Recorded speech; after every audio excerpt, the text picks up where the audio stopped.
అనగనగా ఒక ఊరిలో ఒక మంచి మనసున్న రాజు ఉండేవాడు. ఆ రాజుకి 7 కుమారులు ఉండేవారు. ఒకరోజు రాజు అన్నాడు, పిల్లలు చెరువుకు వెళ్ళి చేపలు తీసుకురండి. 7 కుమారులు ఆనందంగా చెరువుకు వెళ్ళారు. ఆ 7 కుమారులు చేపలు పట్టడం ప్రారంభించారు. ఒక్కొక్క కుమారుడు ఒక్కొక్క చేప పట్టుకున్నారు.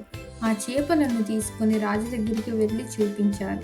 అప్పుడు రాజు వాటిని ఎండబెట్టమని చెప్పగా ఆ చేపలను ఎండలో పెట్టారు. కొద్దిసేపటికి 6 చేపలు ఎండిపోయాయి. 7వ చేప మాత్రం ఎండలేదు. దానికి కారణం ఏమై ఉంటుంది అని రాజు ఆలోచించి చేపను అడిగాడు. అప్పుడు చేప చెప్పింది, గడ్డి మోపు నాకు అడ్డం వచ్చింది, అందుకే ఎండలేదు.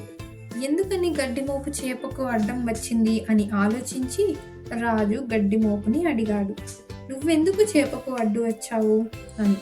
గడ్డి చెప్పింది, ఆవు నన్ను తినలేదు. అప్పుడు రాజు ఆవు ఎందుకు గడ్డిని తినలేదు అని ఆలోచించి ఆవుని అడిగాడు. ఆవు చెప్పింది, నా యజమానురాలు నన్ను బయటకు పంపలేదు.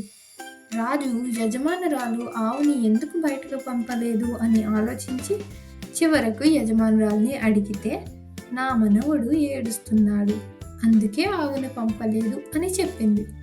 రాజు దానికి కారణం ఏమై ఉంటుంది అని అనుకొని ఆ బాబు దగ్గరికి వెళ్ళి, నువ్వు ఎందుకు ఏడుస్తున్నావు అని అడిగితే, చీమ నన్ను కుట్టింది అని చెప్పాడు.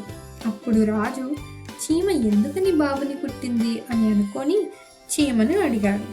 అప్పుడు ఆ చీమ, ఆ బాబు నా ఇంట్లో వేలు పెట్టి నా భోజనం పాడు చేశాడు, అందుకే కుట్టాను అని చెప్పింది. రాజు నవ్వి, అందుకేనా నా చేప ఎండలేదు అని అన్నాడు. Thanks for watching. See you soon.